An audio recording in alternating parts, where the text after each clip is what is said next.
Salut à tous, c'est Shamanic Whale et aujourd'hui on se retrouve pour un nouvel épisode de podcast avec une invitée particulière puisqu'aujourd'hui on va vous transmettre, en tout cas Tiffaine va vous transmettre un message des ancêtres, la sagesse des anciens qui est parfois un peu trop mise sur le côté ou en tout cas peut-être un peu trop cachée.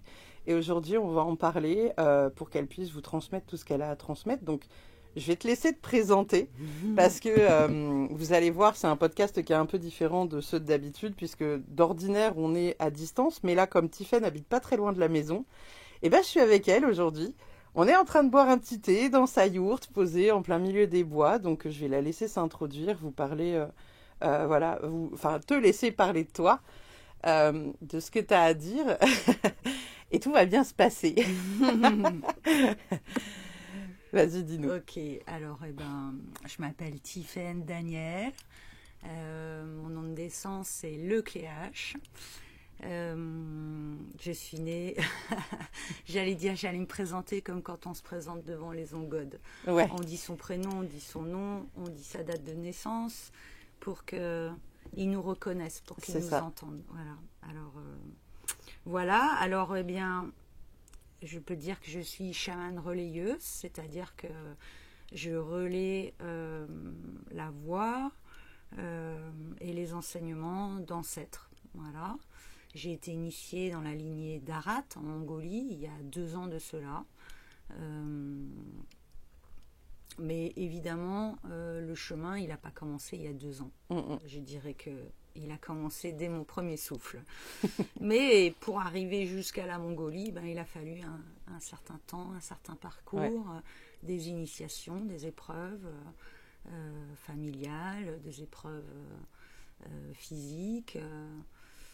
Et voilà. Et tout ça pour amener à plus de conscience. Voilà. En plus, le truc qui est quand même assez dingue, c'est que donc il faut que vous sachiez, auditeurs et auditrices, que avec Tiffaine, on se connaît déjà depuis quelques années maintenant. Et c'est un des trucs, je crois que c'est un des premiers trucs que j'ai décelé chez toi. Ce truc, tu sais, où je t'ai vu en sco et où je me suis dit, cette meuf, elle a une sagesse genre juste incroyable. T'émanais tellement un truc, tu sais, de bienveillance qu'on retrouve chez très peu d'humains, en tout cas des humains d'aujourd'hui. Tu vois, ce truc de grande lumière, une aura hyper... Oh là là, tu vas flatter mon ego là, c'est pas bon ça.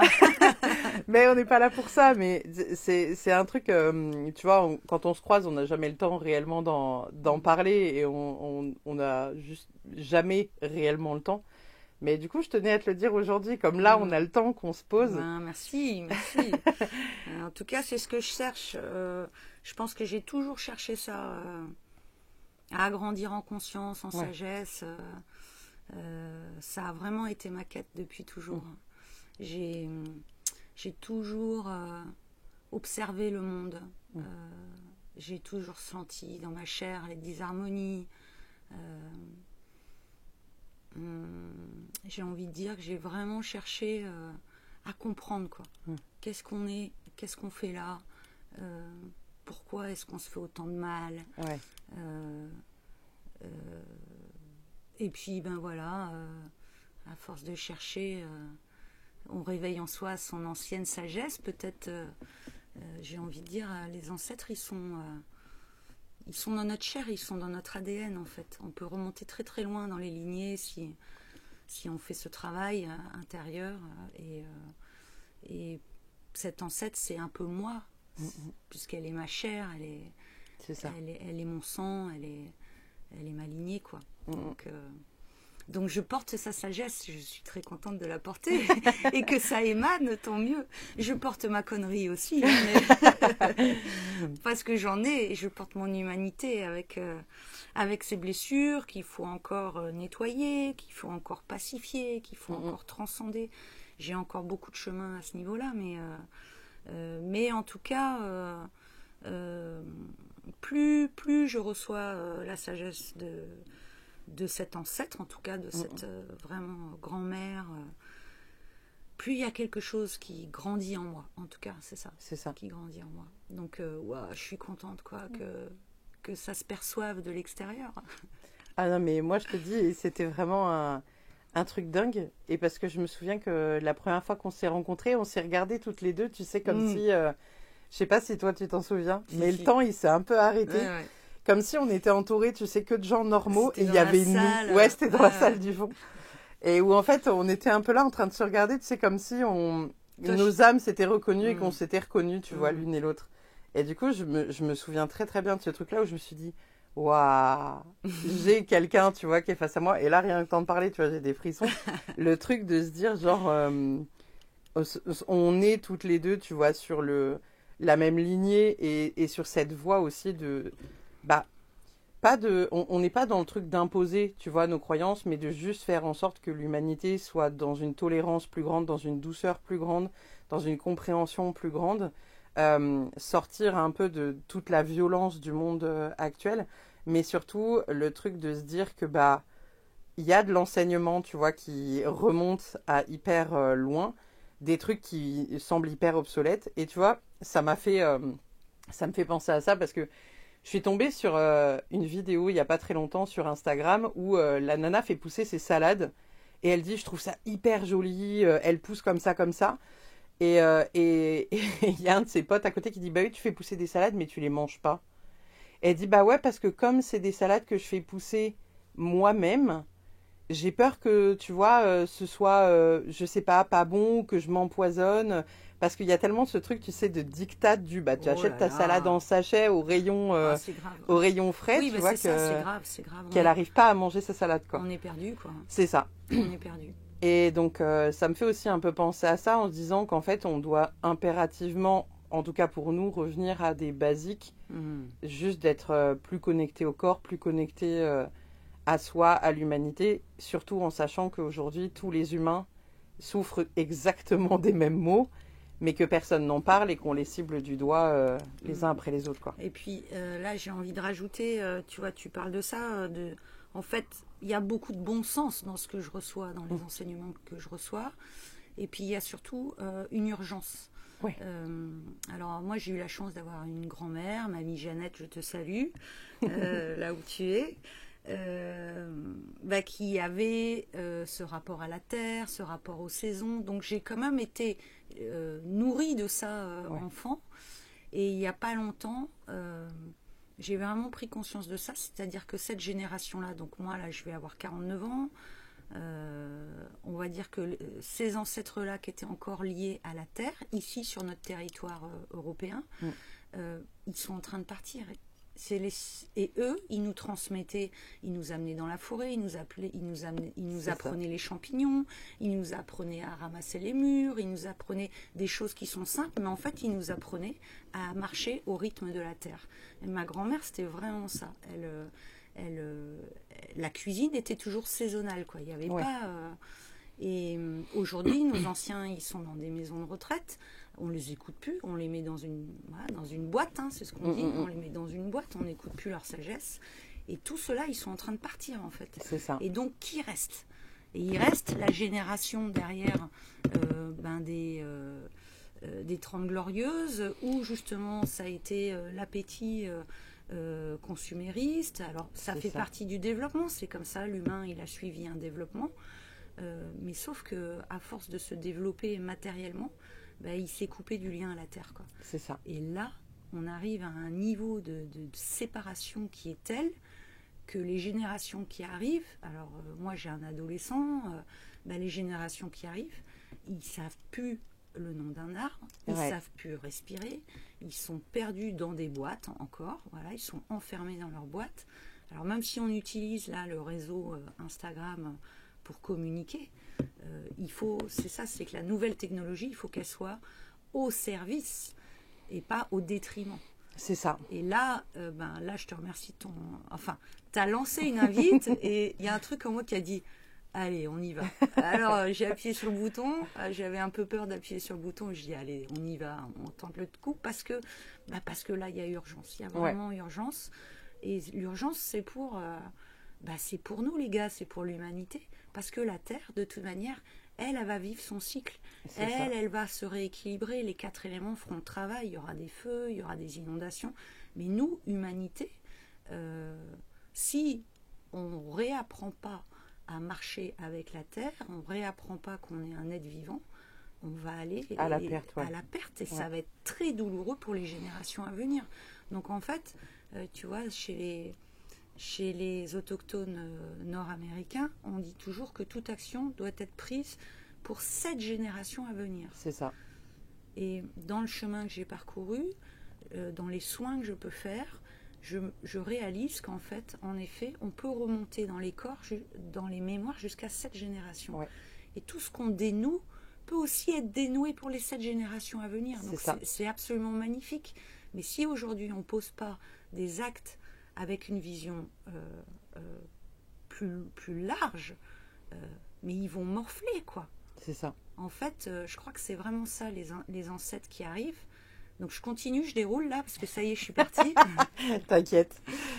Les ancêtres qui viennent, en tout cas mon ancêtre, là il y a toujours un doute. Peut-être j'expliquerai comment je l'ai rencontrée et comment elle s'est présentée. En tout cas, celle qui m'enseigne vraiment, c'est une grand-mère autochtone nord-amérindienne, enfin nord-américaine.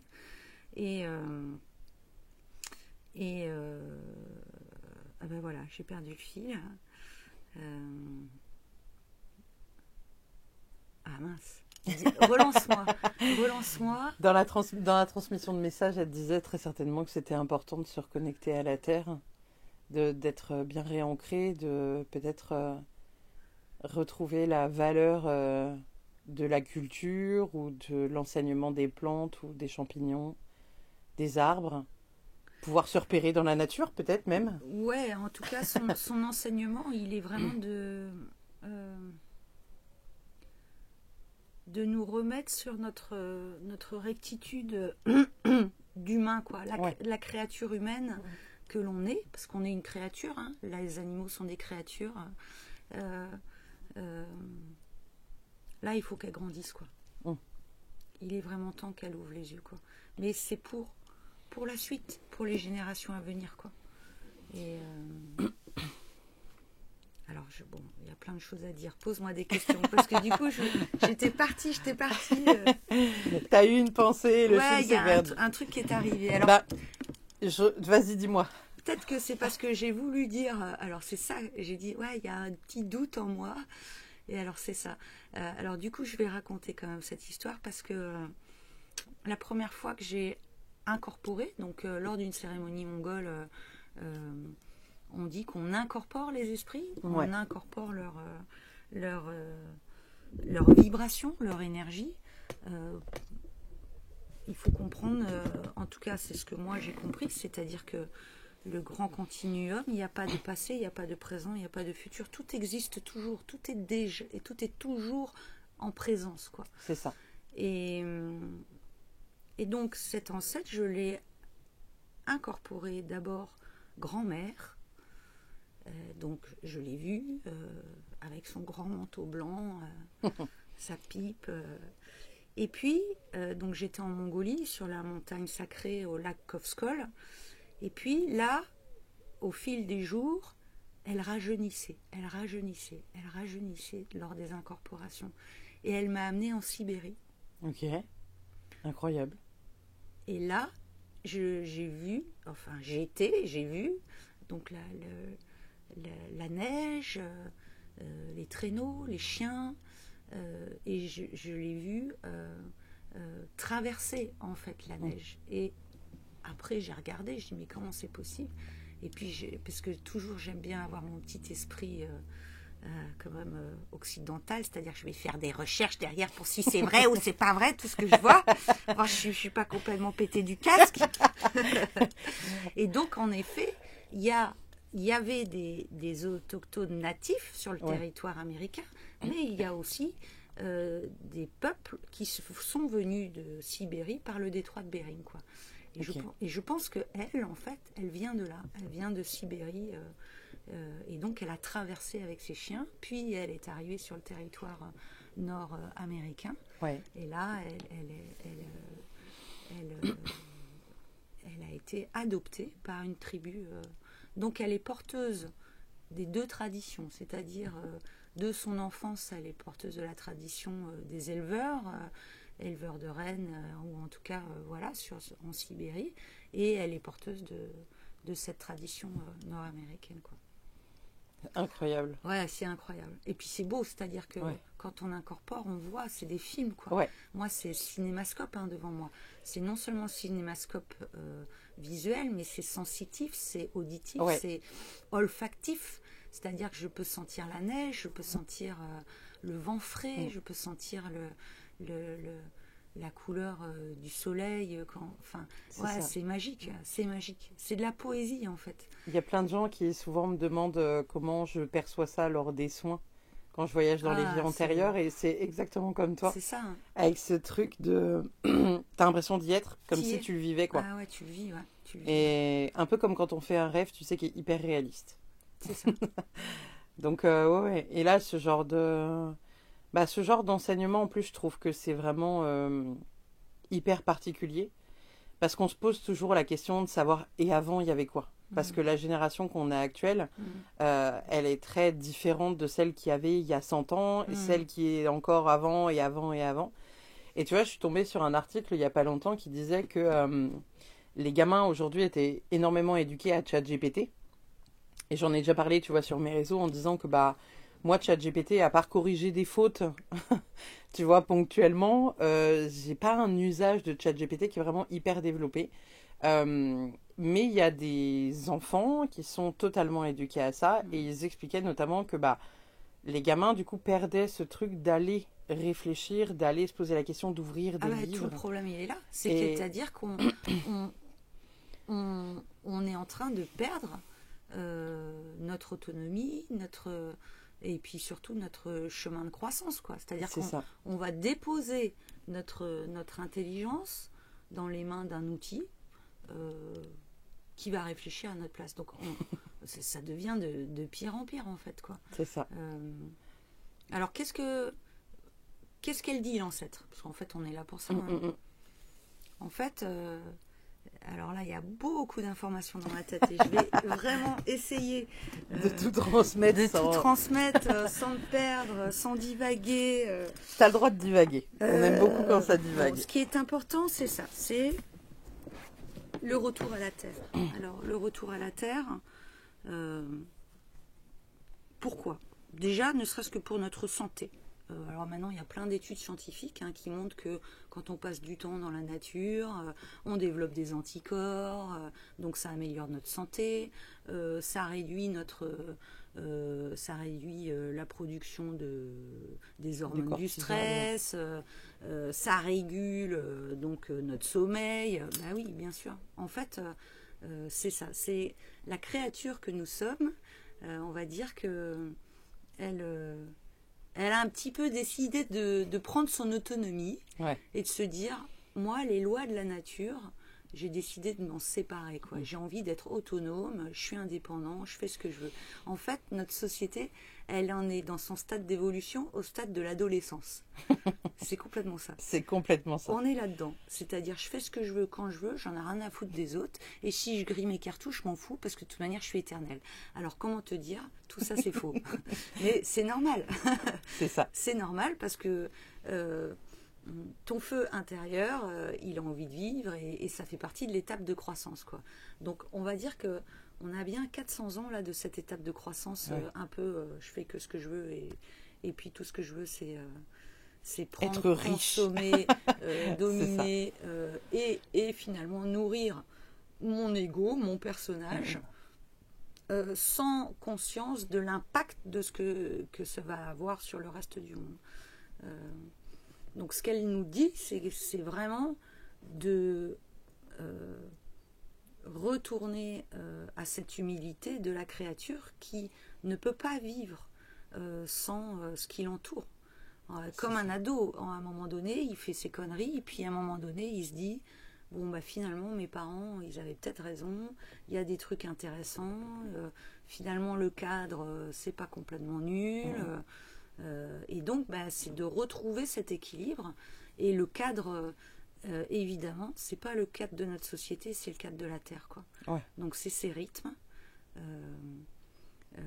donc les rythmes de croissance, les saisons, Accepter la pluie. Accepter tout ça, parce que tout est sagesse en fait, tout est connaissance. Il y a trop de choses à dire là, ça va beaucoup trop vite dans ma tête. T'inquiète. Alors moi, elle vient m'amener ça aussi, cet ancêtre, elle m'amène à marcher la tortue. Parce que moi, à l'intérieur, je suis plutôt un Speedy Gonzales. Donc c'est très difficile. Donc elle nous apprend ça. Elle nous dit que si l'on veut grandir, en fait, vraiment à l'intérieur, notre esprit, s'il veut croître, il doit marcher au rythme de la Terre. C'est ça. Il n'y a que comme ça qu'il va croître. C'est pas la croissance matérielle égotique, c'est la croissance de l'esprit, de l'être, quoi. Et dans cette lenteur, on peut justement ne plus être dans la réactivité, mais plutôt être dans la parole juste. Mais on n'est que dans la réactivité aujourd'hui. On voit justement les réponses sur les réseaux, tu vois. Et puis bam, bam, bam, je t'envoie des trucs. On écoute en x2, on regarde tout en x2. Amazon, hyper vite, pam, pam, pam. Hyper vite, je consomme, tac, j'appuie sur le bouton. C'est ça. Donc, on ne peut pas développer la sagesse. C'est pas possible. La sagesse, c'est la lenteur. La sagesse, c'est la répétition. La sagesse, c'est l'acceptation du travail. La sagesse, c'est l'acceptation de l'effort. Alors, qu'est-ce qu'on veut? Moi, j'ai vraiment envie de marcher le chemin de la sagesse parce que j'ai compris, moi qui étais une Speedy Gonzales, ça m'a dit ralentis. T'apprends vite, c'est bien ma fille. Mais maintenant, ralentis. Pour que tout ça se pose à l'intérieur de toi. Pour que tu puisses ensuite le diffuser correctement. C'est ça. Et donc, c'est ça. Alors, je suis en train de développer également je suis en train de me former à ce qu'on appelle la pédagogie par la nature. Ouais, c'est génial ça. Je leur fais un petit coucou parce que je suis vraiment contente que ça soit entré dans ma vie. Et je vois comment un enfant qui est accompagné, en pédagogie par la nature, on accompagne l'élan de l'enfant.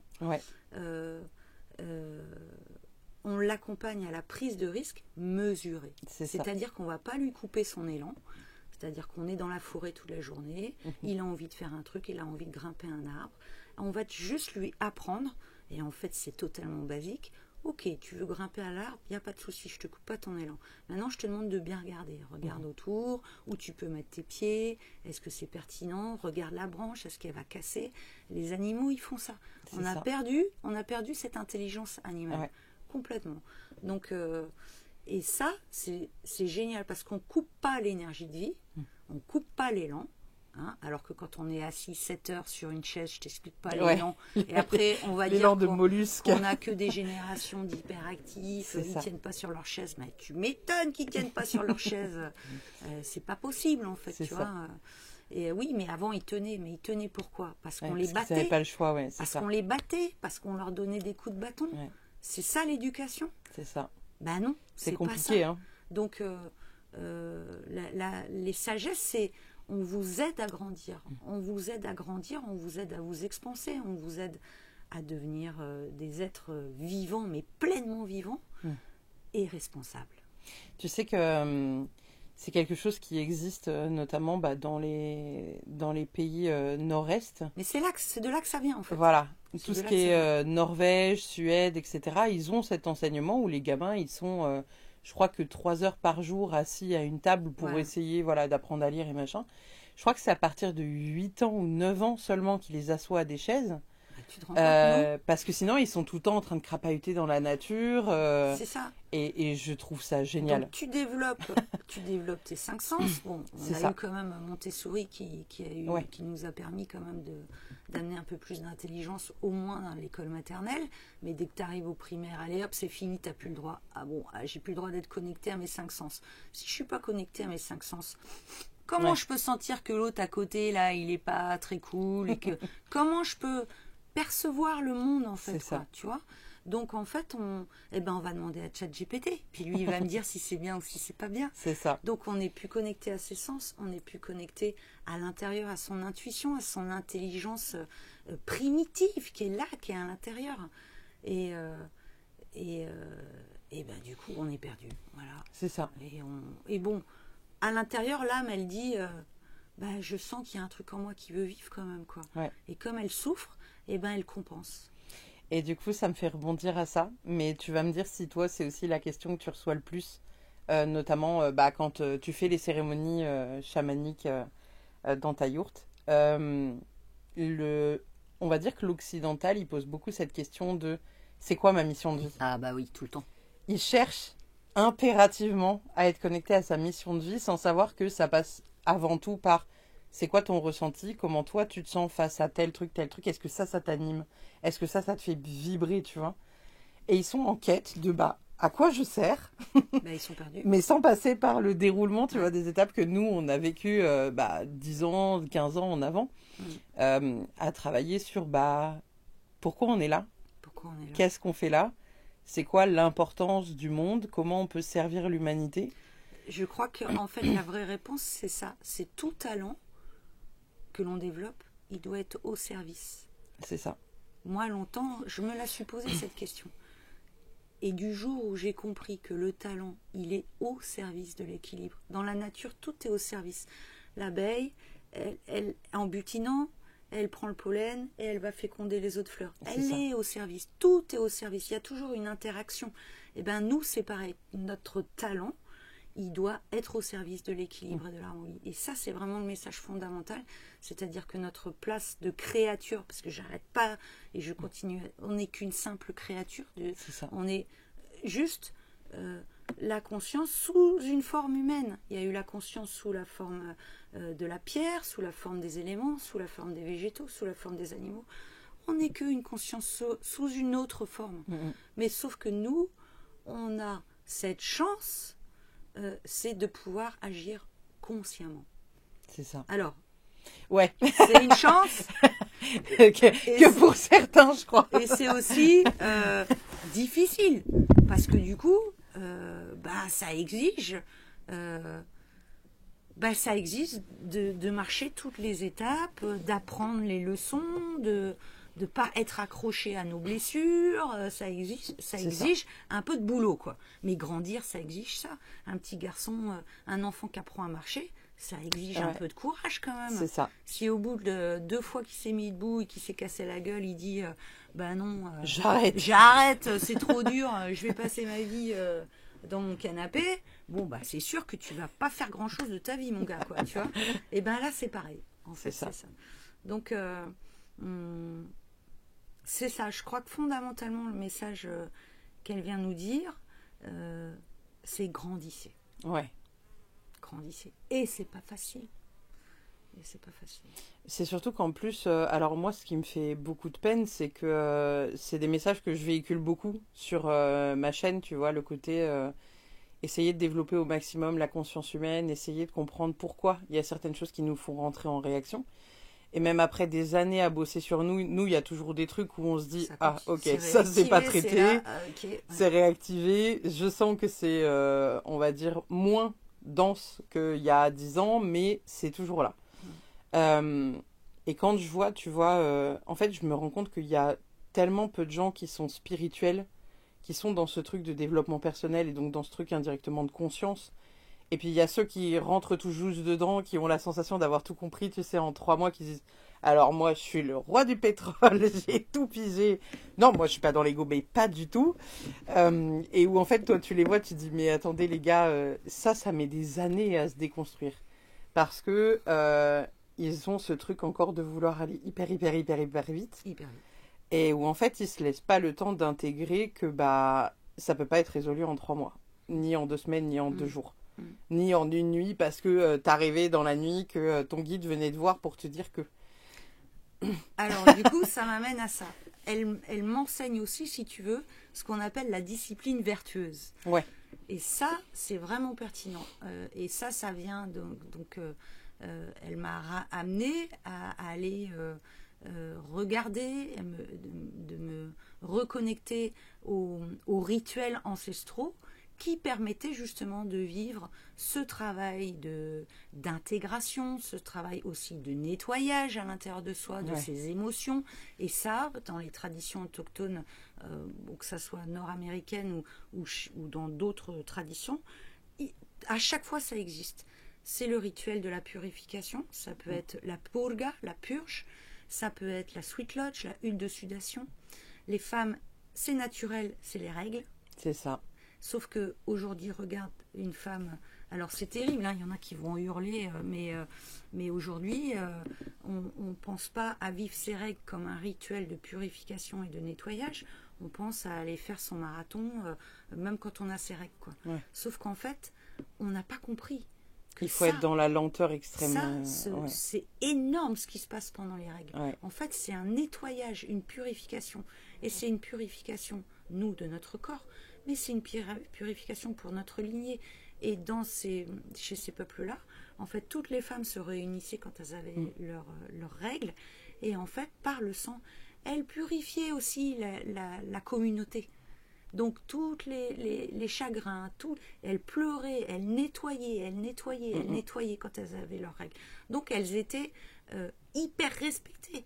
Parce que le boulot qu'elles faisaient quand elles avaient leurs règles, c'était un boulot, on va dire, de service civique, tu vois. Parce qu'elles permettaient à la communauté de nettoyer tout ce qui était toxique, tout ce qui n'était pas bon pour l'harmonie et le juste équilibre entre les personnes, quoi. Et tu sais que d'ailleurs, ça c'est très drôle parce que j'ai été voir mon médecin il y a très peu de temps et je lui ai dit, bah là, ça fait à peu près 2-3 cycles que j'ovule pas. Et il me dit, comment vous le savez? Et je lui dis, bah, je le sais. Genre vraiment parce que je suis à l'écoute de mon corps, je vois qu'il n'y a pas ça, il n'y a pas ça. C'est ça. Et je lui dis, puis je sais de quel ovaire j'ovule. Et il me regarde en mode, non mais attendez, vous vous foutez de moi? Et je lui dis, bah non. Bah non, je sais. Je le sais si c'est du gauche ou du droit, quoi. Et il me regarde en mode, mais comme si j'étais une extraterrestre, tu vois. C'est ça. Et je lui dis, bah, je sais pas. Il me dit, non, mais enfin après, il n'y a pas de problème, quoi. Il me dit, il y a certaines femmes, ok, d'accord, mais il me dit, ça reste rare, tu vois. Des femmes qui s'interrogent et qui connaissent, entre guillemets, tu sais, c'est ça, qui sont en lien. Et en fait, c'est des trucs où ça me fait penser à ça et à cette énergie-là, c'est que c'est un peu comme, tu sais, dans les cultures autochtones, où quand les femmes accouchent, elles ont 40 jours, tu sais, de tranquillité, de douceur, d'accompagnement, où on prend soin de la mère, etc. Et où en fait, c'est des trucs où c'est quelque chose qui est absolument pas, tu vois, en France, ça te semble lunaire hein, d'avoir un truc comme ça où tu dis, ah bah non, moi je prends 40 jours où on va s'occuper de moi, alors que ce serait tellement le rythme qu'il faudrait qu'on ait tous en fait au travers de notre quotidien. Oui. Et pour l'enfant, si l'enfant... C'est ça. Enfin, c'est fou. Bah, tu vois, c'est génial que tu parles de ça parce que justement dans ces traditions-là, l'enfant quand il arrive, d'abord c'est-à-dire c'est le grand esprit qui s'est manifesté dans une nouvelle créature. Alors on va l'honorer cet enfant, c'est un cadeau précieux, hein, c'est une merveille qui arrive sur Terre. Et puis quand il arrive, on va regarder comment était le soleil, est-ce qu'il y a un animal qui s'est manifesté pour savoir justement, tiens, quelle énergie il va avoir, est-ce que cet enfant il sera plus dans le verbe, est-ce que cet enfant il sera plus dans la terre, dans la matière, est-ce que quelle est sa mission de vie, voilà, c'est-à-dire déjà on a des indices un petit peu sur et puis après c'est 40 jours, mais c'est des 40 jours où l'enfant il l'entend dans son cœur, tu es accueilli, tu es aimé. Et ça, c'est fondamental. Ouais. Combien de personnes je vois, et finalement, ils ont une blessure d'accueil. En fait, ils n'ont pas été accueillis sur la Terre, ou mal accueillis. Et c'est alors, ça. c'est comme ça, c'est l'histoire. Parce que les femmes elles-mêmes, elles ne sont même pas accueillies dans leur rôle de mère, elles ne sont même pas choyées dans leur rôle de mère. Elles-mêmes se sont coupées. Alors je vais partager quelque chose, hein, c'est terrible, mais quand j'ai accouché de mon fils, moi je voulais allaiter, et pour ma mère qui est issue de cette génération qui voulait se libérer en fait de la contrainte, et je l'entends, l'esclavage, des guillemets, vous le voyez parce pas, qu'elle voulait, et ce qui est normal, ça fait partie qui voulait exister parce qu'il y avait une domination en effet, mais ce qui est terrible, c'est que pour elle, c'était une horreur, l'allaitement. Mm. C'était une horreur. C'est dur, ces mots-là. Hein. C'est horrible, en fait, quoi. C'est extrêmement dur. Alors, je lui en veux pas, parce qu'elle est, elle aussi, le fruit d'un système, d'une éducation. Alors, bon, sur le coup, je n'étais pas contente, mais tu vois, j'ai appris les leçons. Donc, aujourd'hui, je lui en veux plus du tout. Et je comprends qu'est-ce qui l'a amené à vivre ça, tu vois. Mais en tout cas, c'est ça, c'est... À force de nous séparer, tu vois, on s'est séparé de la nature. Ok. Puis on s'est séparé de la communauté. Maintenant, on vit dans nos micro-cellules familiales. On s'est séparé de nos ancêtres. Oui. Et on est tout seul, en fait. On est hyper isolés. Ouais. Donc les femmes sont isolées, les hommes sont isolés. Ils n'ont plus la force des copains, la force, tu vois, de l'homme. Donc eux aussi, ils sont perdus dans leur masculinité. Les femmes, elles sont pas soutenues dans leur féminité, ou en tout cas le féminin, la douceur n'est pas reconnu. Comment tu veux que les enfants, eux aussi, ils trouvent leur place là-dedans, quoi. C'est ça. Donc il y a deux chemins. Un, on retourne à la terre, on refait communauté, corps avec la terre, parce que finalement, la terre, c'est elle, notre maison, notre première maison.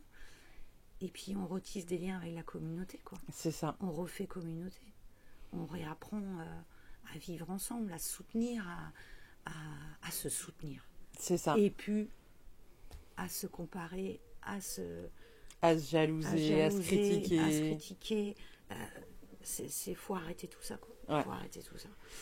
Mais il y a un lourd passif. Faut réussir à décanter le truc. Mais c'est en cours, quoi. C'est en cours et j'ai envie de dire, on n'aura pas le choix. Ouais. C'est-à-dire que les cycles, tu vois, ça c'est pareil. Le cycle nuit-jour, il existe là au niveau terrestre. Et puis il est multiplié en âge au niveau cosmique. Ouais. Donc on va dire que comme le cycle yin-yang, comme le cycle des saisons, c'est-à-dire ce qu'on vit nous sur le plan planétaire, il existe au niveau beaucoup plus vaste. Plus que mondial et cosmique, quoi. C'est beaucoup plus vaste. Donc ça veut dire qu'on a été dans une période, et d'ailleurs il y a des traditions, les Andins parlent de ça, des comment ça s'appelle, des prophéties. Ouais. Voilà. Donc il y a une prophétie qui disait il y aura un temps où l'Occident va développer le mental, l'hyper-réflexion, couper du lien au cœur et couper du lien au corps. Donc le cœur, c'est quoi? C'est la communauté, le lien à l'autre. Ça. Et le corps, c'est quoi? C'est le lien à la terre. C'est ça. Donc c'est bon, ça on l'a fait. Et on est en train de changer. Et donc, quoi qu'il arrive, qu'on le veuille ou qu'on ne le veuille pas, on va être obligé. C'est ça. On va être obligé. La Terre et les mouvements terrestres,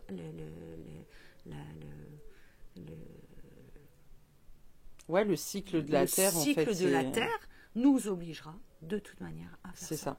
Donc, tant qu'à faire, autant se mettre en marche maintenant, les gars. Autant se mettre dans le mouvement. Parce que sinon, ça va faire mal. Je suis désolée de le dire. Ouais. Mais ça va faire mal. Ça, c'est ce dont je parle dans les prédictions mondiales que je peux faire sur Instagram, où il y a énormément de gens qui s'inquiètent de la guerre, est-ce qu'on va plus avoir d'eau, est-ce qu'on va plus avoir de ci, est-ce qu'on va plus avoir de ça. Peut-être. Mais en fait, qui vivent, tu sais, dans ce truc-là, en se disant, on va tous mourir, quoi. Et c'est comme s'ils prenaient conscience il y a un danger potentiel que ta vie s'arrête. Alors, de toute manière, ta vie va s'arrêter. De toute manière, alors ça, c'est pareil. On a peur de la mort. Les rituels, on ne veut plus les faire. Surtout, il ne faut pas parler de la mort. Si, la mort, c'est la vie. C'est ça. La mort. Par contre, en effet, toi, Pauline, tu es là et tu as un temps donné en tant que Pauline. C'est ça. Donc, qu'est-ce que Pauline veut être au monde ? C'est ça. Pose-toi cette question. Qu'est-ce que tu veux offrir à la beauté du monde? C'est ça. Moi, je suis là. Je vais être un temps en tant que Tiffaine. Bon, ok. Après, j'existerai plus en tant que Tiffaine. J'existerai en tant qu'énergie, en tant que mémoire, en tant Mais tu auras donné à l'humanité ce que tu avais à donner. Et j'espère que aujourd'hui, j'ai compris ça. J'espère contribuer à la beauté du monde. En fait, c'est ça. Comment je peux contribuer à la beauté et à l'harmonie du monde. C'est ça. Voilà. Parfois, je me dis, je fais rien.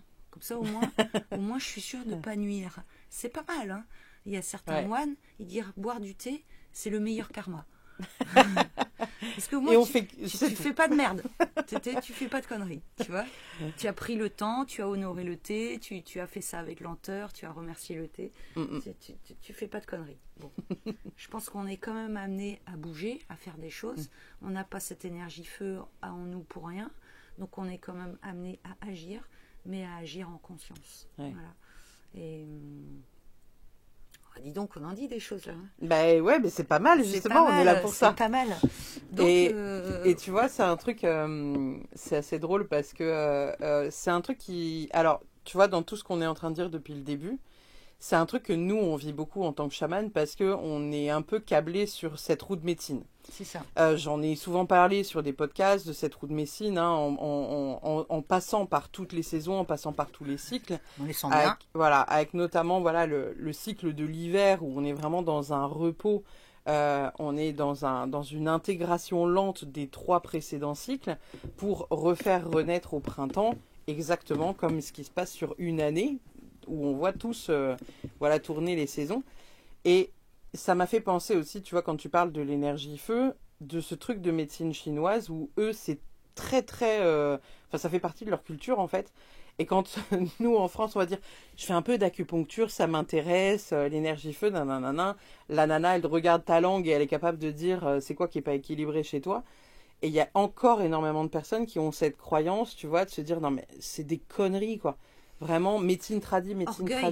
Quel orgueil! Qu'est-ce qu'on est orgueilleux! Et je trouve ça fou, en fait. On n'a même pas 100 ans. Excuse-moi, je te coupe. Okay, non, t'inquiète, il n'y a pas de souci. Mais je trouve ça fou, en fait, qu'on n'arrive pas à se dire, ok, il peut exister quelque chose d'autre. J'y crois pas. Peut-être qu'un jour, j'expérimenterai. Ok, pourquoi pas, sait-on jamais. On va pas cracher dessus non plus. Mais les gens ne s'interrogent même plus, tu vois, sur le truc.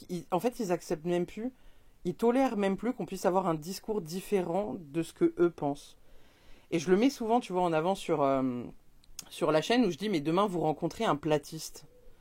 Je dis, il va vous donner plein d'arguments pour lui qui vont faire penser que, lui, il pense que la Terre est plate. Je dis, comment vous accueillez son truc, en fait? Vous lui dites, ok, je comprends ton point de vue, ton prisme, c'est intéressant. J'ai pas le même point de vue. Pour moi, la Terre est ronde. Et comme je dis, vous l'avez vu, vous, la Terre, de loin? Vous êtes sorti vous avez eu le recul dessus? Non. Donc, a priori, toutes nos croyances aujourd'hui sont basées sur des choses qu'on voit ou des choses qu'on nous fait voir. Je dis, mais est-ce que toi, de toi-même, là, t'as été vérifié que la Terre, elle était ronde? Et en fait, je trouve qu'à partir du moment où on déconstruit ça et où on se dit, ah putain, c'est vrai que... en fait, non. J'ai pas le recul sur la situation, donc je peux pas croire pleinement là ce qu'on me dit, tu vois. Mais ça fait sens ou ça fait pas sens, et par contre, ça génère tout un tas de questions qui fait qu'on s'interroge et qu'on va chercher les réponses. Et je trouve que c'est ça qui est intelligent aussi dans ce dont on est en train de parler là, quoi. C'est ouvrir son prisme, hein. C'est voir plus loin, voir plus grand, et voir plus loin que son nombril. En fait, c'est ça. Le nombril européen, il est quand même... la science, elle a des avancées extraordinaires et c'est juste génial. Il n'y a pas à cracher dessus. Notamment, moi, je pense la chirurgie. La chirurgie, c'est un truc de fou quand même ce qu'on fait aujourd'hui. Mais c'est pas parce que nous, on a développé une technicité que d'autres traditions, leur technicité n'est pas valable. C'est-à-dire que eux, ils ont des outils de connaissances qu'ils ont développées, qui sont millénaires, qui sont ancestrales, qui ont été vérifiées avec leurs outils, bien sûr, pas avec les nôtres. Nous, on vérifie avec nos outils. Mais pourquoi nos outils seraient les meilleurs? Donc, on est toujours quand même dans cet orgueil, dans cette volonté de pouvoir, de dominer, et pas dans cette volonté d'échanger, de partager, de compléter. C'est ça. Alors, je finis là-dessus parce que ça me paraît hyper important. Et ça, c'est les enseignements bouddhistes qui m'amènent vraiment à ce cheminement-là. C'est-à-dire que cet appétit-là de pouvoir et de domination, il est fondamentalement en nous. C'est en nous. Le problème, c'est que on a fait un cycle où on n'a fait que suivre celui-là. Il est important cet appétit. C'est l'héros, ou héros, c'est Thanatos. Enfin, cet appétit, c'est ce qui va nous faire qu'on va se relever. C'est ce qui va nous faire qu'on va se mettre debout. Donc, on en a besoin de cet appétit. Mais une fois debout, le truc, c'est pas de marcher sur les autres. C'est ça. C'est de qu'est-ce marcher que t'en fais avec les autres. Ça. Et en fait, c'est ça. Ouais. Et donc, nous, on s'est laissé embarquer quoi, dans cet appétit. Et du coup, cet appétit prend toute la place. Ça devient un égrégore, ça devient une force. Et cette force, en fait, elle est au service de la destruction. Elle n'est pas au service de la vie. Dès qu'on veut être supérieur à, on n'est plus au service de la vie. C'est ça. Et c'est vraiment ça. C'est mets-toi au service de la vie. Mets-toi au service de ça, de l'équilibre. Quoi. Donc, redescends ton orgueil, redescends tes appétits. Exactement. Et ouvre ton cœur, en fait. Parce que c'est génial de voir son cœur. C'est génial de finalement de se dire en fait, on n'est pas obligé d'être supérieur. On peut être ensemble. Moi, j'ai été élevée comme ça. Il fallait être la meilleure à l'école, il fallait avoir les meilleures notes, c'était jamais assez, il en fallait toujours plus. Et il y avait une part de moi dans mon cœur qui disait mais c'est pas ok, moi j'ai pas envie, ça me saoule, j'ai pas envie de faire ça. Toi aussi, t'avais ce truc avec la compétition où t'es là, tu dis non, on n'est pas obligé, je veux pas y aller. Je me souviens, je faisais quand j'étais jeune, j'avais commencé de l'athlétisme, alors j'adorais ça. Mais direct, compète. Mais non, j'ai pas envie de faire de la compète. J'ai pas envie d'être comparée à Pierre-Paul Jacques. Ça me fait pas kiffer. Par contre, j'adore courir, j'adore sauter des obstacles. Ça, j'aime bien, ça me fait rire, ça. Et déjà, tu vois, là, il y avait un truc à l'intérieur de moi qui dit, c'est pas juste, c'est pas bon. Je veux pas ça. Je veux pas ça. Ça mène pas à la paix, ça. C'est ça. Donc, non, puis c'est surtout qu'en plus, alors pour en revenir aux chirurgies, parce que c'est un truc effectivement qui est génial. Moi, je sais que je l'ai. Alors, on est désolé, il y a un hélico qui passe au-dessus de la yourte. Il y a cette énergie, tu sais, où en fait on m'a souvent proposé le bypass. Étant donné que j'ai quand même un poids qui sort des normes, on va dire. On n'est pas montagne pour rien, je l'ai déjà dit. Et pour celles et ceux qui se posent la question et qui ne le savent pas, dans le chamanisme, on m'appelle la montagne. Et donc, en fait, on m'a souvent proposé, tu vois, ce truc-là, en me disant, mais putain, pourquoi tu fais pas un bypass? Et en fait, j'ai dit, pourquoi aller chercher une solution qui serait radicale en sachant que je n'ai pas traité l'origine du pourquoi. C'est exactement ça. Et là, tu vois, ça fait 4-5 ans que je travaille sur, ok, pourquoi je suis grosse, pourquoi j'ai ce surpoids, pourquoi j'ai eu ce besoin de me protéger, de me mettre à distance, qu'est-ce qui a merdé dans ma relation au père, dans ma relation à la mère, dans ma relation à l'autre, autour de ma naissance, etc. Et en fait, en déconstruisant tout ça, ça fait quand même 4-5 ans que j'y suis, tu vois, 3 ans depuis vraiment assez intensément. Je suis quand même persuadée que d'ici 10 ans, j'aurai trouvé la solution et que je serai revenue à un poids, on va dire, à peu près normal. En tout cas, je vais me le souhaiter très très fort, je touche du bois. Allez. Mais il y a cette notion où, encore une fois, facilité, rapidité dans l'exécution, dans le faire, dans le je vais être comme ça, la baguette magique. Hop là. Là, c'est science sans conscience. C'est ça. Mais pour certains, c'est pertinent parce qu'ils risquent de perdre la vie. Voilà. Mais il y aura d'autres choses qui vont se manifester. C'est ça. On le sait. C'est ça. On le sait. Donc après, c'est des trucs où effectivement, en fait, dans notre manière de faire, de consommer, de voir, il y a aussi cette idée de laisser plus de place juste à l'humain, à la parole aussi.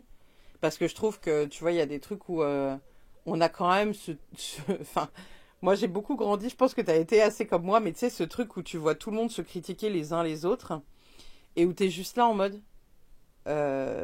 d'accord, je fonctionne pas comme vous, moi, Je vois pas pourquoi j'irais critiquer un tel ou un tel parce qu'il porte telle robe ou telle fringue ou parce que ses cheveux sont telle couleur ou Mm. c'est un concept qui me dépasse. Et tu vois, toutes les fois où j'ai envie de me recroqueviller dans ma bulle parce que l'humanité devient trop violente, c'est les fois où je me dis, putain, on a beau déployer des trucs, et tu vois, je l'ai toujours dit sur ma chaîne, genre même si j'arrive à convaincre ne serait-ce que 10 personnes parmi vous de voir la vie autrement, etc., je dis, bah c'est toujours 10 en fait, de convaincus d'aller dans une direction, de dépasser un peu les limites de sa propre conscience et de juste péter le cercle de verre là que vous avez autour de vous. Mais t'as quand même ce truc de se dire, t'aimerais toucher à plus grande échelle et t'aimerais vraiment que l'intégralité de l'humanité prenne conscience de ça. Et juste, des fois, tu vois, on voit des trucs sur les réseaux qui sont adorables avec, je sais pas si t'es déjà tombé dessus sur Instagram, mais on m'a envoyé il y a pas très longtemps, tu vois, une vidéo d'un gars qui distribue des petits mots dans la rue. Avec juste des petits Ah, mots. des paroles toutes gentilles. C'est ça. Ouais, c'est magique. Des paroles juste en mode, voilà, j'espère que tu guériras des blessures dont tu ne parles pas, t'es quelqu'un de formidable, t'as pas besoin d'être forte tout le temps, tu peux aussi, genre, juste être vulnérable et être juste toi. Et en fait, je me dis, ne serait-ce que ça, tu vois, si demain les gens se laissaient des petits mots comme ça dans la rue, ou juste dès qu'ils croisent quelqu'un, lui dire, oh, j'adore ta vibe, ou j'adore ta jupe, ou j'adore, tu vois, ça. Moi, je fais ça souvent. Moi, je fais ça souvent aussi. Et tu vois, genre la dernière fois, on a été au sushi à Brest et ma fille, elle m'a dit, oh, la serveuse, elle est trop belle, je peux lui dire qu'elle est trop belle. Et je lui dis, bah ouais, grave, je lui dis, tu lui diras quand on paiera l'addition, quoi. Et en fait, la dame, elle m'a regardé en mode, tellement, tu sais, elle est pas habituée, en mode, bah votre fille, elle vient de me dire que j'étais belle, quoi. Et j'étais là, je suis, bah oui, parce que vous êtes jolie comme un cœur et que c'est trop bien, quoi.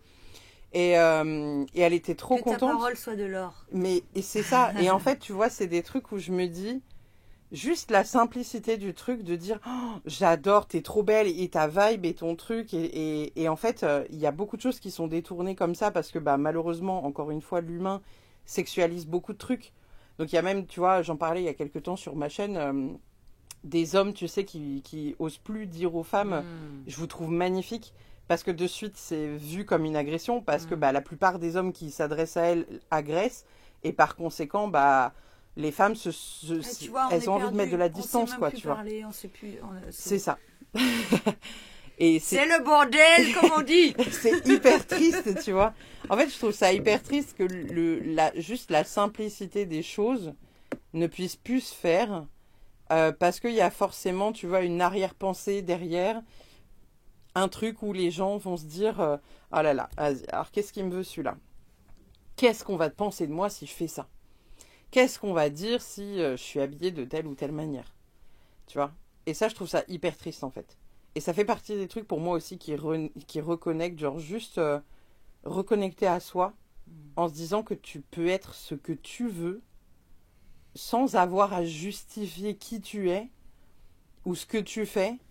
Juste parce que, tu vois, t'as peur de passer ce qu'on dit un peu pour les folles du village, tu vois. Mais nous, on est les folles du village depuis qu'on est enfant, donc on est habitués à ce prisme-là, tu vois. On a accepté depuis longtemps notre condition. Mais il y a des trucs où je me dis, c'est quand même vachement triste, tu vois, que on est de nos enfants qui grandissent un peu dans ce truc-là. Et moi, je l'ai vu, tu vois, avec ma fille, où la dernière fois, il y avait le carnaval. Et où en fait elle met un déguisement de princesse, etc. Et quand on arrive aux abords de l'école, elle voit que personne n'est déguisé. Et elle me dit, oh, j'enlève mon déguisement. En fait, maman, il n'y a personne qui est déguisé, c'est trop la honte. Et je dis, mais non, t'inquiète pas. Je dis, regarde. Je dis, il y a 2-3 enfants qui arrivent, qui sont déguisés, mais qui sont un peu loin, tu les vois pas trop. Je dis, puis je suis sûre qu'il y a des enfants qui ont emmené leur déguisement dans leur sac. Je dis, c'est Mardi Gras. Je dis, puis, t'as 5 ans. À 5 ans, est-ce qu'on, tu vois... Non, je m'en fous, je suis une licorne. J'ai 5 ans, c'est ce que je veux. Kiffe ta life. C'est ça. Et tu dis déjà à cet âge-là, et pourtant, tu vois... Le regard de l'autre. C'est ça, le regard de l'autre. Je trouve ça d'une tristesse. Et pourtant, tu vois, depuis qu'elle est petite, je fais vraiment en sorte que le regard de l'autre ne l'impacte pas à partir du moment où elle, en fait, elle est genre juste trop bien. Et en fait, qu'est-ce qu'on s'en fout, tu vois, que tu sois habillée multicolore à partir du moment où tu es respectueuse en fait de l'environnement et des gens qui t'entourent. Bah, tu vois, là, ce qu'on soulève, c'est vraiment ça, c'est le... est-ce que je m'accueille? Est-ce que déjà je m'accueille, quoi? C'est ça. En fait, on a perdu la vision, j'ai envie de dire, alors, et spirituelle et philosophique de la vie, c'est-à-dire et sacrée de la vie.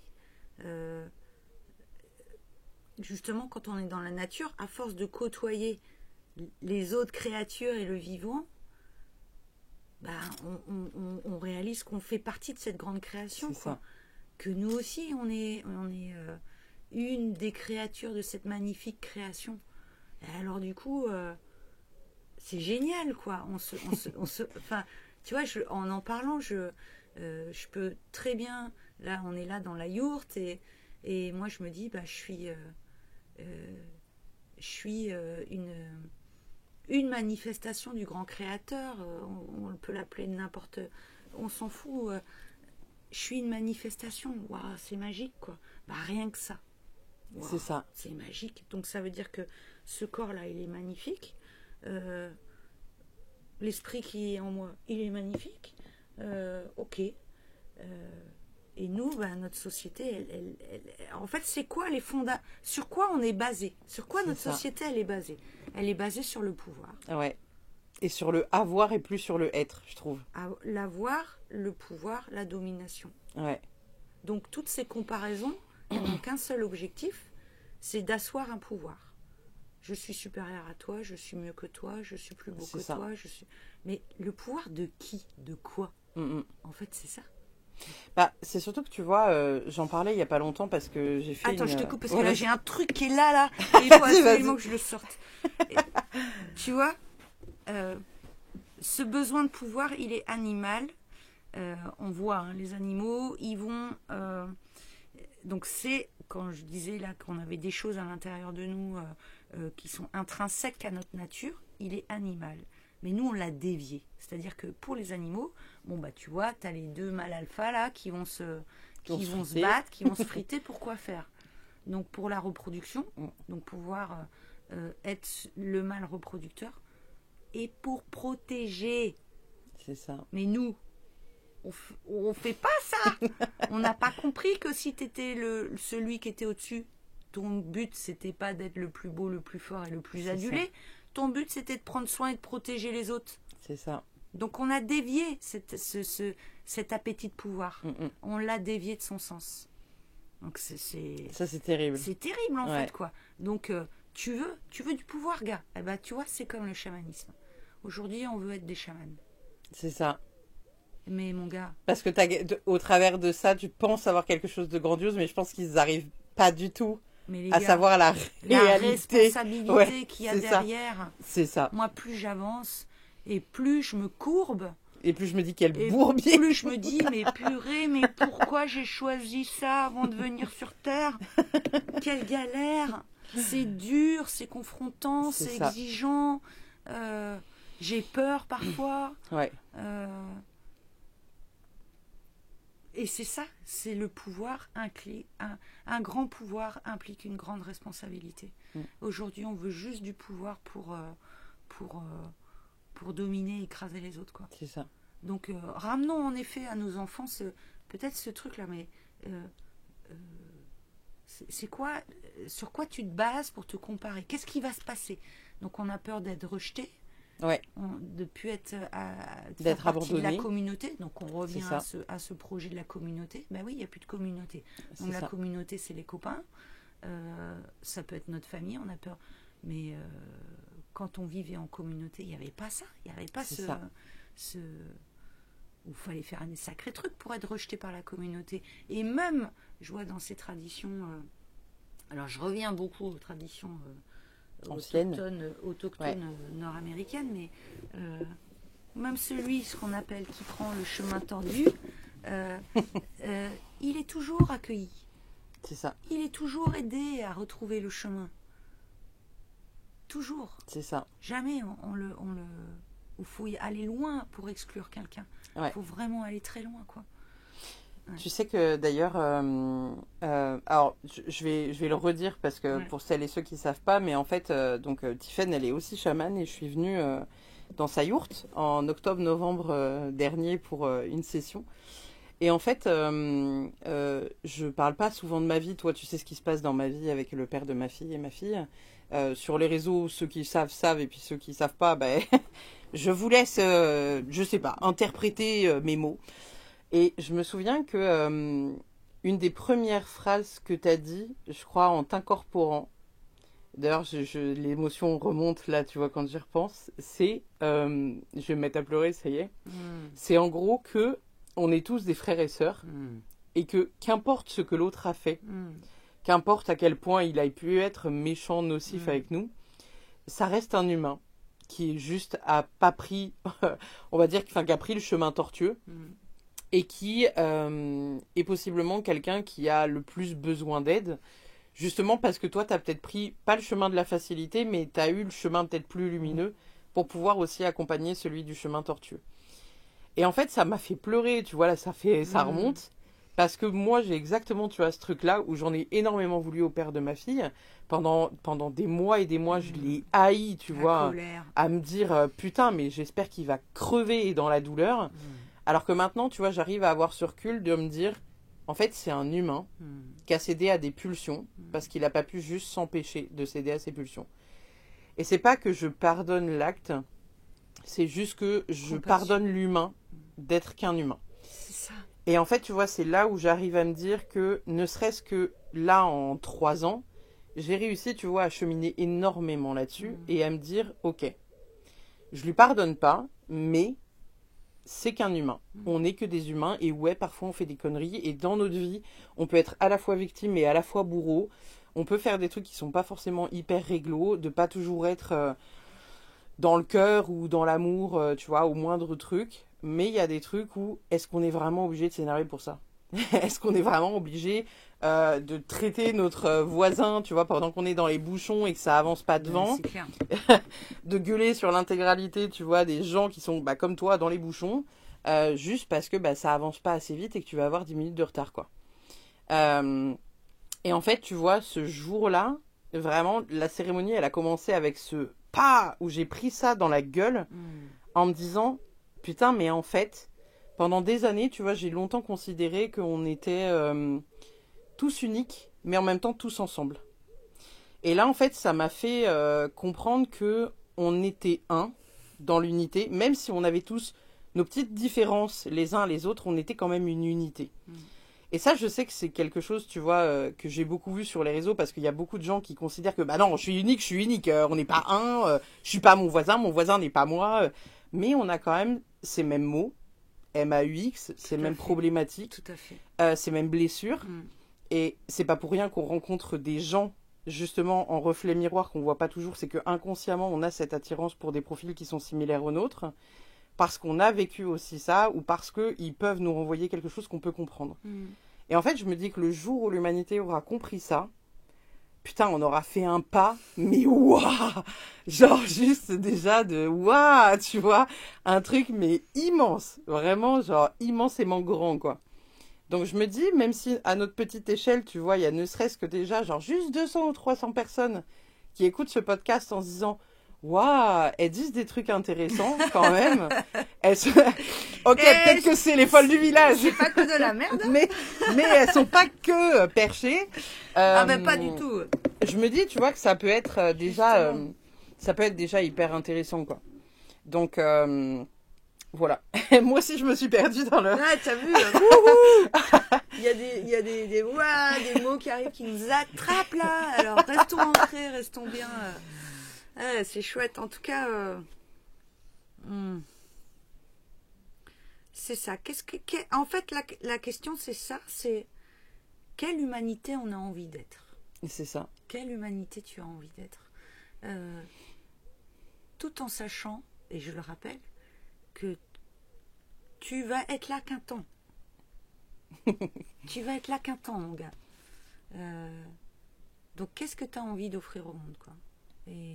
Et donc, alors là, c'est mon côté prof, j'adore le truc. Et donc, je reviens aux sagesses. Et donc, les ancêtres, ils reviennent pour nous dire, hé les gars, il y a un mode d'emploi. Et si vous voulez grandir, Ouais. Vraiment. Vous pouvez le suivre. Il y a un mode d'emploi que des traditions ont suivi et qui va vous amener à plus d'amour, à plus de paix, à plus de joie. Va pas vous enlever la souffrance, parce que la souffrance fait partie de l'incarnation. Tu te coupes, t'as mal, hein, c'est normal. C'est normal. Mais va amener à plus de paix, à plus d'harmonie, à plus de douceur. En fait, on n'est pas obligé de souffrir quand on souffre, quoi. Tu vois, on est passé, on a fui l'inconfort de la vie extérieure parce qu'il fallait chasser et que c'était dur, donc on a créé le confort, et hop, on a fait les frigos, super, il y a plein à bouffer, c'est génial. Donc on est sorti de ça pour se libérer du stress, pour le libérer de la peur des besoins premiers, mais on a créé un autre stress. C'est ça. Donc le surendettement, on a créé, je vais me faire virer, je ne vais pas pouvoir payer ma maison. C'est ça. Mais il est encore plus fort celui-là. Ouais. Parce qu'au moins, quand on chassait, les gars, on cherchait 2 heures par jour. C'est ça. Et après, on kiffait notre life. Ouais. On était tranquille. On avait le temps de rêver. On avait le temps de regarder les étoiles. Et là, on avait peut-être le temps de comprendre qui on était vraiment. C'est ça. Là, on n'a plus le temps de savoir qui on est. Tu sais que j'ai beaucoup de personnes qui viennent à mes retraites et qui me disent que leur plus grande peur, c'est de se retrouver seule. Et ils me disent, parce que quand je suis seule, j'ai toutes mes pensées qui arrivent dans ma tête. Ah bah oui, c'est ça. Et je suis là en mode, oui, bah c'est l'intérêt, c'est le but de la manœuvre. Et ils sont là en mode, waouh, ah non mais je panique quoi. Je dis oui parce que tu paniques parce qu'en fait t'es pas en main dans la main avec tes émotions et t'es pas habitué à ce qu'elles viennent toquer à ta porte en disant on va peut-être résoudre ce problème-là, parce que là, ça fait un peu trop longtemps que ça dure et ce serait vachement intelligent et intéressant d'aller se pencher quand même sur le truc. Mais je me dis, c'est quand même assez fou, parce que tu vois, il y a cette notion d'être toujours dans le plus, d'être toujours dans le plus vu, mais d'avoir toujours plus d'argent aussi, indirectement. Et on peut pas le nier, la vie dans laquelle on est aujourd'hui, la société dans laquelle on est, elle est beaucoup tournée autour de ça. On est tous en recherche parce que on a quand même des trucs à payer, ce qui était moins le cas avant. Mais franchement, moi, quand je vois ta yourte, je me dis, mais je suis prête à mettre genre juste 3-4 trucs dedans et j'habite là-dedans à l'année, en fait, tu vois. Carrément. Parce que je me dis, à partir du moment où tu as juste ton lit et une douche, pour moi, qui sont le minimum, tu vois, du confort. Quand j'ai vu les gens pendant le Covid se battre pour du PQ, j'étais là en mode, putain, mais un gant et de l'eau, vraiment, en cas d'extrême nécessité, ça fait le taf, en fait, tu vois. Très bien. et en fait, je me dis, c'est quand même fou qu'on en soit là. On est dans une société d'évitement. On veut éviter notre condition humaine. On veut éviter la souffrance en étant tout le temps dans le plaisir. C'est ça. À partir du moment où on accepte notre condition humaine qui sera et joie et souffrance, c'est ça. Mais qu'on cherche plutôt la voie du milieu, c'est-à-dire je ne vais pas provoquer des situations qui vont m'amener plus de souffrance et je ne vais pas non plus tendre vers plus d'appétit qui vont me provoquer du manque. C'est ça. Mais je choisis la voie du milieu et bien du coup la vie terrestre peut être vachement plus belle et douce. Mais pour ça, il faut se défaire et de l'appétit du plaisir et de la peur de la souffrance. C'est ça. Ah, c'est pas facile, hein? Non, c'est pas facile. Mais c'est des trucs, tu vois, encore une fois, où je sais pas si tu as lu le livre de Arnaud Rioux, Se révéler. Non, je trouve qu'il est absolument formidable parce que il explique à un moment donné que il y a quand même le fait de se poser les bonnes questions. Et il dit, posez-vous simplement la question, c'est quoi pour vous, là, à votre échelle à vous, le nombre d'heures de sommeil qu'il vous faut? C'est ça. C'est quoi le salaire que vous estimez être un bon salaire? Pour vous, c'est quoi une bonne voiture? Et tu vois, t'as plein de gens qui vont dire, ah ouais, non, mais alors moi, le salaire, tu vois, que je vis, c'est 10 000 euros, tu vois, par mois. C'est pas possible. Alors que toi, tu te dis, déjà, si j'arrive à gagner 2000, tu vois, je rentre dans mes frais et en même temps, j'ai de la thune pour me faire plaisir, donc c'est cool. De l'autre côté, tu dis, une bonne voiture, c'est une voiture qui roule. C'est ça. Alors que t'as d'autres gens qui vont se dire, ah non, moi, je veux minimum une Porsche, une Bentley, tu vois, un truc comme ça. Alors que moi, tu vois, j'ai que des voitures d'occasion. Et quand elles tombent un peu en rade ou tu vois qu'il y a des problèmes, je suis là en mode, ça fait chier. Genre là, tu vois, par exemple, ma voiture, j'ai un problème avec le FAP. Je suis limitée à 50 km/h. Et je roule à 50 km/h. C'est quoi le FAP? C'est le filtre à particules. Ah oui, d'accord. C'est qu'en fait, il y a faut le changer, quoi. C'est ça, faut changer cette pièce-là. Ah, Ça coûte 500 balles. ça c'est important. Oui. Tu changes ton filtre à particules. T'as du mal à filtrer. À filtrer les gens qui... Ouais. D'accord. Ouais. Non mais t'inquiète, hein, j'avais très bien percuté le J'adore message. comment nos voitures Elles nous parlent, ouais. Ouais. Et il y a pas si longtemps, on a crevé. Et j'étais là, je fais, vas-y, ouais, bah je comprends qu'on est crevé. En même temps, je suis à plat de chez à plat. Voilà. Et le filtre à particules, ouais, c'est vraiment Filtré. le filtrer, effectivement, parce que l'extérieur a tendance à m'envahir facilement et j'ai de la difficulté à poser des limites qui sont les miennes. Et en fait, je suis un peu tout ou rien. Et ça fait des années, tu vois, que j'essaye de trouver le juste équilibre entre le trop et le pas assez, mais c'est dans tout, en fait. Que ce soit dans ma vie familiale, que ce soit dans ma vie perso, dans mon équilibre pro et familial, tu vois, dans mon équilibre pro tout court, parce qu'il y a des fois où je vais me buter en travaillant de 8h jusqu'à 20h, et après je suis là en mode, on est fatigué un peu quand même là. Et je me dis, bah en fait non, t'aurais juste pu prendre ton après-midi pour toi, faire des trucs cool, lire un livre, faire de l'aquarelle. Alors il y a un truc qui est intéressant quand on est foutu comme toi, et moi je suis un peu comme toi aussi. C'est-à-dire que je me mets à bosser et puis il est 2h du matin et je me suis pas arrêtée. Toutes les heures, tu mets une clochette sur ton téléphone. Et toutes les heures, la clochette elle sonne. Et là ça dit, tu poses ce que tu es en train de faire et tu respires pendant 5 minutes. Ok. En conscience. Et donc tu reviens à toi. Oui.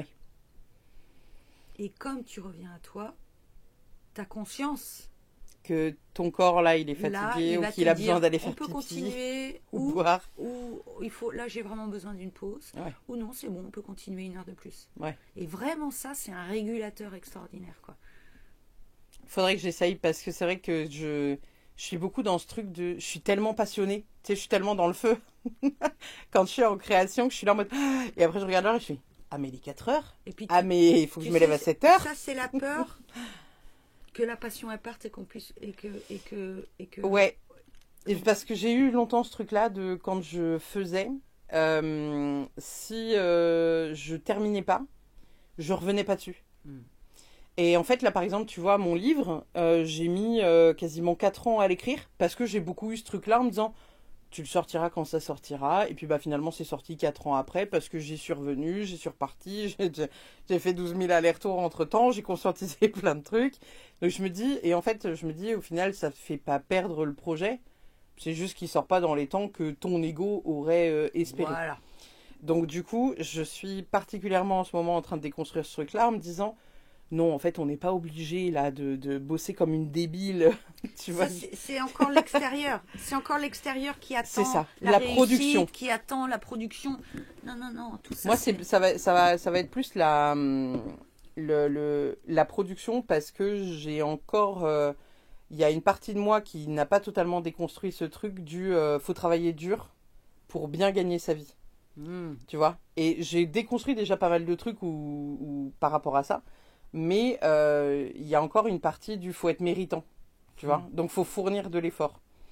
Et donc, l'effort, ça passe par aussi produire et donc surproduire et donc être fatigué. Et après, être à plat pendant une semaine, tu vois, et quelques. Donc là, en ce moment, tu vois, je suis en train de rééquilibrer tout ça. Et pareil, tu vois, quand du coup, ça m'a parlé beaucoup quand tout à l'heure, tu as dit... la tortue, le rythme de la tortue. En sachant que l'animal que je vois le plus en ce moment à la maison, tu vois, qui va me faire des coucous, c'est la limace. Ah. Donc tu vois, dans le genre, la lenteur. Tu te calmes.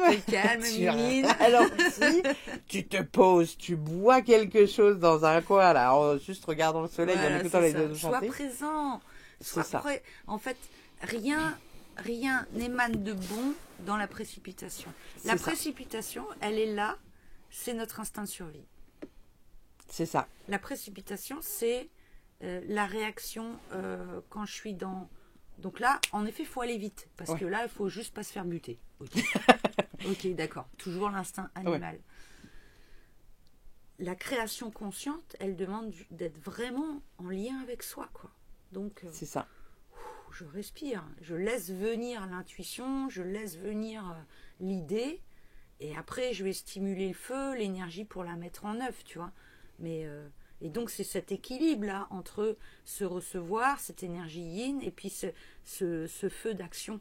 Mais si le yang, l'énergie d'action, elle n'est pas en lien avec cette tranquillité, qu'est-ce qu'il va faire? Ça. Eh ben, il va juste faire, produire, C'est un exécutant. manger. Et voilà, et la ça. planète, elle est toute pourrie. Bon, bah, ok. Si les gars, ils s'étaient posés C'est ça. avant, en se disant, ouais, regarde, j'ai une super idée, c'est trop génial. Ouais, ok. On va se poser, on va juste regarder l'impact environnemental que ça a, ta création. Mais rien à foutre, c'est trop génial, faut le faire. Non, alors on va se poser. Donc, les deux sont essentiels. C'est ça. Les deux sont essentiels. Si on n'est que intuitif, bon, bah, on reçoit de l'info. C'est un peu moi depuis 3 ans, là. C'est-à-dire que je reçois. Mes ancêtres, ils disent, mais qu'est-ce que tu fous?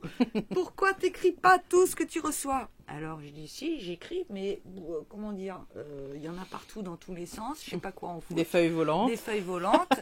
Et il dit, structure, yang. Ouais. Tu vois? Donc, voilà, si on est trop dans cette intuition, bah, on est là, on reçoit. Ou alors on est là et puis on donne les messages et puis c'est tout. Et on est un relayeur. Ouais, mais après, tu vois, tu pourrais créer un podcast dans lequel moi, des fois, je fais ça, tu sais, sur YouTube, c'est le message des illuminés. C'est bon ça. Je reçois un message dans la nuit et on me dit, c'est maintenant. Donc, génial. et donc, je fais des petits podcasts, tu vois, de 5-8 minutes où je dis, là, on m'a dit ça, c'est essentiel. Là, je crois qu'un des derniers messages que j'ai donné, c'était en gros qu'il fallait se défaire, tu sais, accepter qu'on ne soit que de passage, mais qu'on soit que de passage sur la Terre, dans la vie des gens, qu'on puisse juste être un enseignant ou juste comprendre quelque chose d'une relation, et de juste se dire, en fait, c'est pas grave. Voilà, faut le vivre. Tu vois, c'est la vie. C'est ça. De toute manière, c'est l'éphémère. C'est ça. Et tu vois, ça c'est pareil, tu pourrais faire un truc comme ça, tu pourrais nous écrire un magnifique livre aussi. Si t'as pas envie de le faire, tu sais, avec un PC, tu pourrais le faire avec une... Mon oncle, il a fait ça, il a écrit tout un livre avec une machine à écrire. Alors écoute, c'est très, vraiment très hyper à l'ancienne. Parce que quand j'étais petite, j'avais une machine à écrire. Et alors, je m'amusais à écrire des textes à la machine à écrire. Et j'adorais ce bruit du clic-clic. Du clac-clac. Clic-clic. Donc, en fait, là, tu viens me donner un truc, c'est que je vais aller m'acheter une machine à écrire à l'ancienne. Et je vais écrire tac. Tu vois. Ok. Il n'y a plus qu'à. Il n'y a plus qu'à. Merci les gars pour l'info que vous avez amenée dans la bouche de Pauline. Eh ben écoute, avec grand plaisir. Est-ce que tu penses qu'on a fait le tour de ce podcast ou est-ce que tu avais encore des trucs à dire? Est-ce que les enseignants avaient quelque chose à véhiculer de plus? Ça peut juste être un mot, une phrase symbolique ou significative pour toi? Ou pas forcément, genre juste les engueuler, de dire revenez à l'essentiel. Qu'ils nous aiment, qui sont pleins de compassion pour nous. Qui nous aiment.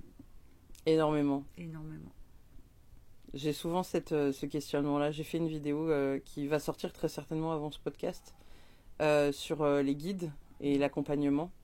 Et il y a plein de gens qui me posaient la question, tu sais, de savoir pourquoi en gros, genre si Dieu existait, pourquoi il y a tant de malheur sur la Terre.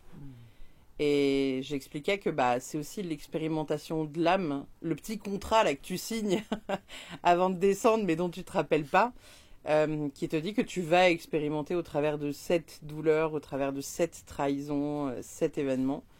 Et où en fait, t'as des gens qui m'ont dit mais c'est fou quand même ce qu'on s'inflige. Je dis sinon tu serais pas là. En fait, tu serais pas là parce que t'aurais rien à apprendre, tu vois, dans ton incarnation quoi. Alors, ouais, c'est ça, il y a l'expérimentation, mais je crois qu'il y a aussi et ça je l'ai découvert grâce au chamanisme, c'est-à-dire que la vie, c'est les forces, c'est les dualités, quoi. Ouais. Et que donc, du coup, à travers de ces forces et de ces dualités qui sont en nous, on va créer une première boucle karmique. Et cette boucle karmique, c'est-à-dire une boucle d'action, va avoir des conséquences derrière. Et donc, et en fait, c'est ça. C'est-à-dire que la première, on va dire, venue, en tant qu'humain, c'est la découverte de ça, de ce corps, la découverte des émotions, la découverte de ce mental, la découverte de tout ça. Et donc, comment je danse avec ça, de ce que je suis. À partir de ça, je vais créer des actions, donc un karma.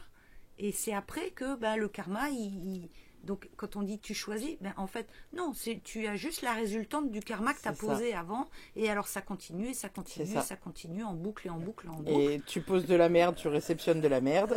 Jusqu'à ce qu'à un moment donné, tu te dis, bon, je vais peut-être commencer à peut-être agir en conscience. C'est ça. Ouais, c'est ça. Plus conscience de son corps, plus conscience de la nature qui nous entoure. Ouais. Et puis, et ça passe par agir en conscience et nettoyer. Les débris. Des fois, les merdes, c'est juste tu nettoies, mon gars. Hein, tu nettoies. C'est ça. Tu n'as pas le choix, quoi. C'est tu ça. balayes, tu balayes, tu balayes. Moi, on a créé un lieu avec mon mari et j'ai envie de dire, je crois que j'ai nettoyé un gros karma là. J'ai d'abord récuré les casseroles, j'ai servi, j'étais au service. Alors je l'ai fait avec le cœur, mais c'était dur physiquement. Et puis là, c'est le ménage, les lits, parce que un chaman, il n'est pas que chaman, hein, il fait d'autres choses à côté. Et j'ai dit, je pense que là, les 13 ans que je viens de passer, c'était peut-être un petit, on remet les comptes à zéro, quoi, tu vois. Tu nettoies, tu es au service. Tu balayes, quoi, tu vois. Ok, c'est bon, j'ai compris. Humilité. Et alors, en effet, quand tu es dans ces tâches qui pourraient être ingrates, parce qu'elles sont très lourdes physiquement, tu développes vachement de compassion, tu développes vachement de respect, même si j'en ai toujours eu, mais pour toutes ces personnes qui vivent ça au quotidien, quoi. C'est ça. C'est-à-dire ça, c'est leur vie, c'est leur... moi, je sais que je vais pas faire ça toute ma vie, tu vois, mais il y en a, c'est leur vie, quoi. Ça me fait penser à ce que tu disais tout à l'heure, parce que j'en ai aussi parlé sur un podcast, tu sais, de juste se dire qu'on est en vie. Dans le sens où, par exemple, tu vois, faut pour beaucoup, genre, se retrouver à la rue pour se dire, purée, j'avais un toit au-dessus de la tête. C'est clair. Pour beaucoup, genre, limite, faut se retrouver en prison pour se dire... j'ai genre juste le soleil sur ma peau, le vent dans mes cheveux. C'est ça. Et genre, en fait, juste le fait de ne pas être obligé de passer par l'étape catastrophe avant, c'est ça. De juste se dire, je suis en gratitude d'avoir un toit au-dessus de la tête, je suis en gratitude d'avoir un lit qui est confortable et de pas dormir à même le sol, de remercier un peu tout ce qu'on a, tout ce qu'on peut avoir, et juste avoir conscience que déjà tu t'es levé ce matin, quoi. Hé gars, regarde, t'as encore une journée. C'est ça. C'est pas mal. Genre, qu'est-ce que je vais faire aujourd'hui? Qu'est-ce que je vais bien pouvoir faire de chouette aujourd'hui? C'est vraiment ça. Moi, de plus en plus, je me lève comme ça en disant, ok, quelle est la meilleure version de moi que je peux offrir à moi-même déjà et aux autres, quoi. C'est ça. Bon, c'est pas facile. Quand tu as tes pensées pourries qui arrivent, tu dis, ah ben non, vous allez pas commencer là. Moi non. Ouais, après, tu vois, t'as le droit. Il y a des matins comme ça où c'est un peu moins. Et moi, quand c'est comme ça, tu vois, souvent, je me fous dans ma bulle. Ah, je vais pas au monde, là. Je fais... je rentre pas en... je rentre pas en contact avec l'humain tout court, moi. Vaut mieux pas. et en fait, même mon chéri, tu vois, ma fille, ils le savent. Ils disent, oula, là, aujourd'hui, c'est... Je sais pas c'est quoi. C'est un mix d'un ours avec, tu vois, un dragon, peut-être. Et alors, parfois, ça... C'est juste que là-haut, là, au niveau cosmique, t'as Mars qui est en train de passer dans ton truc, donc qui est en train d'activer en toi l'énergie de la guerre. C'est ça. Mais bon, ça va tellement loin ce que l'on est.